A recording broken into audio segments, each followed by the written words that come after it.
नावाचा राजा होऊन गेला. दशरथ राजा जन्मला. दशरथ राजांचं सगळं असणारा कारभार उत्तम चालू आहे. सगळं राज्य व्यवस्थित आहे.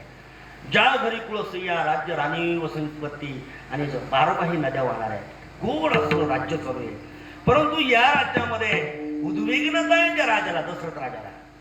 वशिष्ठ मुनींना सांगतात, अहो माझ्या चेहऱ्यावरती तुमची प्रसन्नता का नाही? दशरथ राजा सांगतात, प्रसन्नता नाही याचं एक कारण आहे, पुत्रहीनस्य मे राज्यम सर्व दुःखाय कल्पते. मला पुत्र नाही ना, आणि पुत्र नाहीत म्हणून मला ते राज्य दुःखच असणारं वाटतंय, सुख नाही.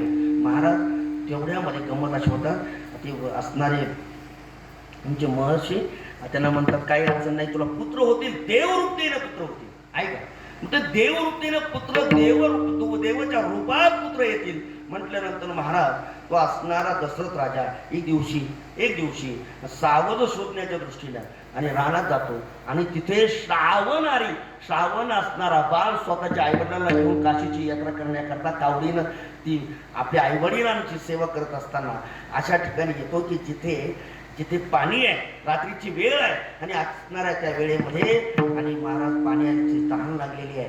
त्या श्रावण बाळ ते पाणी घेण्याकरता झाडीनेतून बुडबुड आवाज येतो.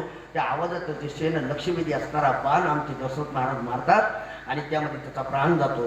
प्राण जाणार आहे असा डाव्या हाताने असणारा बाण ओढतो. बाहेर काढत असताना रक्त बंबाळ झालेलं शरीर, पण तो सांगतो, हे मानवा, तुझ्याकडून हे राजन तुझ्याकडून झालेली चूक अनन्य साधारण आहे, फार भयान आहे. तुझ्यामुळे एक ब्रह्महत्या होते.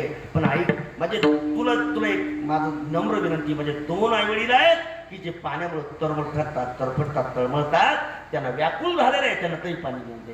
त्यांनी सांगितलं, ठीक आहे, मी मेलो तो जाऊ दे रे, पण आज माझ्या आईवडिलांना पाणी देण्याकरता महाराज जाऊन उभे राहतात. मी काय परिचय देणार आहे? अरे कोण आहेस तू? त्याने सांगितलं, मी कोण आहे? तुम्ही ज्याची वाट पाहत आहात तो तुमचा पुत्र नाही, मी राजा दशरथ आहे. माझ्या हातून तुमच्या असणाऱ्या मुलाचा प्राण गेला. त्याने सांगितलं, अरे पाण्यावाचून मला जसं आम्ही तळमळून मरू राहिलोत ना, तसं तुला सुद्धा तुझ्या पुत्रांची मांडी तुला असणाऱ्या मृत्यू समय भेटणार नाही. पाणी सुद्धा पाजणाऱ्यासाठी तुला तुझा पुत्र एक सुद्धा असू शकणार नाही. शाप दिला. तो दिलेल्या शापात आनंद मानला महाराज. ज्या अर्थी या असणाऱ्या ब्रह्मस्वरूप असणाऱ्या ह्या वृद्ध माता पित्याने शाप दिला, त्या अर्थी तो आपल्याला आनंदाचा की मला मुलं होणार म्हणून आनंदित झाला. पण महाराज त्या ब्रह्मशापाचा परिणाम 1 वर्षभर पाऊस पडला नाही. महाराज शुक्राचार्याने तो पाऊस लावून धरला आणि आमच्या दशरथ राजाने शुक्राचार्याविरुद्ध ते असणारं युद्ध पुकारलं आणि स्वर्गामध्ये गेला. स्वर्गामध्ये युद्ध खेळत असताना महाराज त्या असणाऱ्या युद्धामध्ये त्या असणाऱ्या दशरथ राजाचा रथाचं चाक मोडलं गेलं, आख मोडला. आणि त्या आखाला की ज्या महिलेनं हात न उचलून धरला ना, ती महिला म्हणजे ती असणारी कोण होती? कैकई होती. आणि कैकईने त्याच्याकडून 2 वर मागून येत होते. मी 2 वर वेळेला मागेल. आणि म्हणून मग त्या टायमाला ती असणारी तिने तो रथ हे केला. देवतांनी त्याला आशीर्वाद दिला, म्हणे खूप छान झालं. आता एक काम करा, तुम्हाला एक काम करावं लागेल, विभंडकाला बोलवावं लागेल, पुत्र कामेष्टी यज्ञ करावं लागेल, पण त्याचा पुत्र ऋष्यशृंगाला बोलवावं लागेल. तो तसा येणार नाही. मग इंद्राने तो तसा बोलवल्या आमंत्रणाने येणार नाही. म्हणून इंद्राने काही असणाऱ्या स्वरूप सुंदरा देवांगना पाठवल्या आणि पाठवल्यानंतर त्यांना घालून त्या ऋषशृंगाला घेऊन ते अयोध्या नगरीत आले. कुठं आले? अयोध्या नगरी. फटाफट सांगतोय बरं का, फक्त 5 मिनिटं तुम्ही वळवळ करून आला, माझं विसरून जाते, पाठ करून आलेलो नाही. कुठं होता? त्या आल्या, त्यांनी असणाऱ्या आणि त्यांनी सांगितलं, विभांडकाला सांगितलं, ऐका, दशरथ राजाला सांगितलं, तुझा जो असणारा मित्र होता ना शांतनू, त्या शांतनूची असणारी मुलगी शांता, त्या शांताचं आणि त्या ऋषशृंगाचं लग्न लावून दिलं. आणि त्या असणाऱ्या तू जो यज्ञ पुत्र कामेष्टी करणारा ना, त्यातला महत्वाचा याज्ञिक त्या असणारा बौद्धिकारा तो असणारा पहिला म्हणजे तो ऋषशृंग असणार. आणि त्याच्याकडून महाराज त्या विभांडकाला कळालं, आपल्या मुलाला फसवून अयोध्येत दिलंय आणि त्याचं लग्न शांताबरोबर करून दिलं. नेमकी आपल्या पोराची कशी फसवणूक केली म्हणून विभांडकाला आणि विभांडक आल्या त्या अयोध्येत आल्यानंतर महाराज राजा दशरथाने जे महाराज चक्रवर्ती राजा सम्राट राजा त्या व्याह्याला मिठी मारून नेतोय आणि घरात जाऊन पाहिलं सुनाची आपल्या सुनाची आणि आपल्या मुलाची किती मज्जा पाहून तो संतुष्ट पावला. म्हणे काय अडचण नाही, पुत्र कामेष्टी यज्ञ तुम्ही करू शकता, ऋषशृंगाला तुम्ही घ्या, याज्ञिक अनेक कर्म करा. आणि कर्म केल्यानंतर महाराज तो यज्ञ चालू झाला, यज्ञातून अग्निनारायण उत्पन्न झाला आणि पायसदान घेऊन बाहेर आला. आणि ती पायसदान घेऊन बाहेर आल्यानंतर त्याने सांगितलं ऐका, या वेळ घालू नका. अग्निनारायणाने सांगितलं वेळ घालू नका, विघ्न उडवण्याची दाट शक्यता आहे. महाराज त्याचे 3 तुकडे केले, सारखे 3 तुकडे केले. पण गंमत अशी झाली, पहिला कौशल्यला, दुसरा सुमित्रेला, मग तिसरा कुणाला दिला, कैकेयीला. त्याचा राग आला, तिने खायचं सोडला आणि अशीच झाडून उभी राहिली. तेवढ्या पिंड घालीने झाड तिला आणि अंजनीने तो सेविला. ते हनुमंत आहे बरं.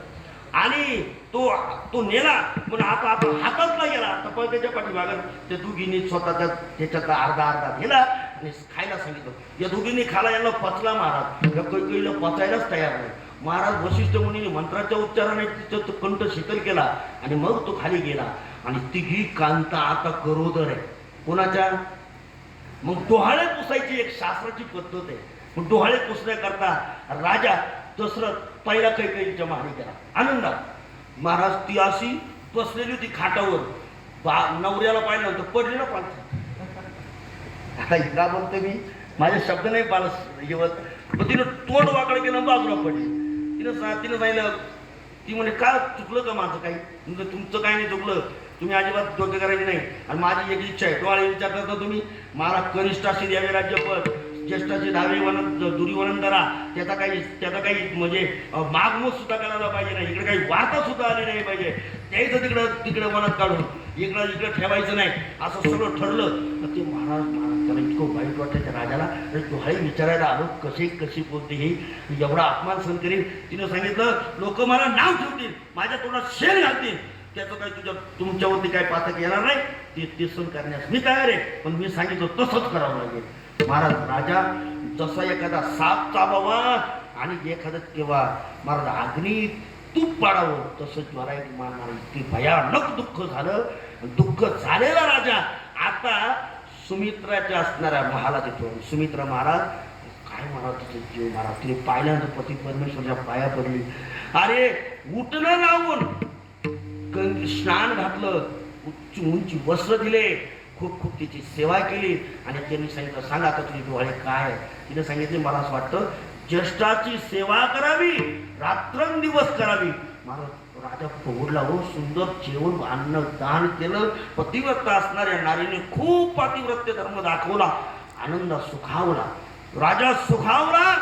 तिचे डोहाळे ऐकून पुन्हा तो कौशल्याच्या सदनी आला. आणि कौशल्याच्या सदनी आल्यानंतर कौशल्याला विचारतो महाराज, कौशल्य भानावरच नाही महाराज, तिला समाधी अवस्थेत आहे, जिच्या पोटातून प्रभू रामचंद्र अवताराला येणार आहे, समाधी अवस्थेत गेलेली. आणि महाराज त्या टायमाला पाहता ती बघू लागली, काय तुमचे काय डोहाळे?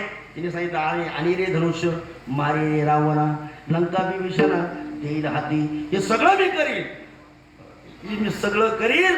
आणि त्यांनी सांगितलं ना, अरे रावणाने आपल्या लग्न विघ्न आणलं होतं, मग रावणाने लग्न विघ्न आणलं होतं म्हटलं त्यांनी ते सांगितलं घाबरू नको, मी अशी घोड्यावर मान ठोकेल, असा धनुष्य घेईल, असं तिकडे जाईल, ही सगळी मानवता जमा करील, नळ सगळ्या समोर घेईल, समेत घेईल, अख्खं माझी बायको जरी नेली तर परत आणेल आणि रावणाला मारून त्याचा अभिमानाचा चेंडा